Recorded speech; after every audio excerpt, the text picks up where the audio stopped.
Bonjour Joachim Hazan. Bonjour. Alors c'est quand même une histoire étonnante. Vous créez une société de promotion immobilière en 2006. 3 salariés, 7 ans après vous en avez 20, vous avez piloté 220 000, des projets immobiliers pour 220 millions d'euros en levant 41 millions d'euros en ISF-PME. Vous êtes donc, à ma connaissance, le seul promoteur immobilier à collecter de l'argent en ISF-PME. 41 millions d'euros levés auprès de 1500 particuliers pour piloter 220 millions d'euros de chantier. Comment avez-vous fait ça ? Bonjour, merci de me recevoir. Oui, en fait, on a la particularité de notre intervention, c'est qu'on est promoteur-collecteur. Donc, on est entrepreneur et c'est les particuliers qui participent autour de table de nos opérations. Vous êtes l'ISF-PME direct. C'est ça, c'est l'ISF-PME direct. Donc, chaque fois que vous avez un chantier, vous ouvrez une PME, comment ça se passe ? Oui, c'est un chantier égale une société, donc une collecte de 2,5 millions. Et ensuite ? Et ensuite, donc, on ouvre le capital à des investisseurs, entre 100 et 750 investisseurs.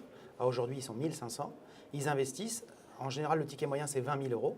Donc, en compilant ces 20 000 euros qui, individuellement, sont des sommes limitées pour faire des opérations immobilières, ça nous donne, on va massifier tout ça, ça nous donne une force de frappe pour acheter des immeubles, pour acheter des terrains et pour transformer en logement ou en bureau grâce à l'argent de ces particuliers. Et vous avez de grands projets pour le PEA-PME, étonnamment. Oui. Comme, je sais pas moi, la financière de l'échiquier ou Innocap qui prépare des véhicules, vous aussi. Oui, à une différence près, c'est que nous sommes collecteurs entrepreneurs. C'est-à-dire que nous allons collecter des capitaux qui vont être le carburant pour financer nos opérations immobilières. Et l'appel d'air qu'il y a eu sur l'ISF-PME, on pense qu'il va se dupliquer et se répliquer sur les PEA-PME, donnant une possibilité de collecter jusqu'à un marché de 2 milliards contre 500 millions sur l'ISF-PME. Mais alors, au titre de l'AIFM, vous allez pouvoir garder votre métier de promoteur immobilier. C'est pas, on voit bien qu'il y a des passerelles avec le private equity, avec le gérant boursier. On peut rester promoteur sans être financier ? Alors, c'est tout le sujet depuis le 22 juillet 2013. Il y a une nouvelle directive AIFM qui a été transposée en droit français et qui fait que tout club deal immobilier ou tout tour de table immobilier, dès lors qu'il y a des investisseurs et qui confient la gestion à un professionnel, doit devenir maintenant sous la tutelle d'une société de gestion.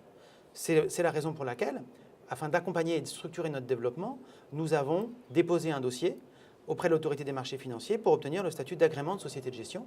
Et j'ai recruté Grégory Leblanc, qui est l'ancien directeur du développement d'une société de gestion de portefeuille immobilière, pour accompagner notre développement auprès d'institutionnels et de distribuer notre PEA-PME dans les grandes banques, chez les grands assureurs. Mais on a quand même le sentiment que les frontières entre le private equity et l'immobilier sont en train de se gommer un petit peu, non ? C'est le cœur du sujet, effectivement, puisqu'on est à la frontière entre ces deux matières. L'AMF elle-même doit effectivement se penser sur ces sujets, puisqu'on est instruit par le service des émetteurs, qui est une société, et instruit aussi par le service de la gestion d'actifs, qui est bien la gestion pour compte de tiers. Donc le régulateur lui-même a des questions sur ce sujet, donc effectivement on est complètement à la frontière. Merci beaucoup, Joachim.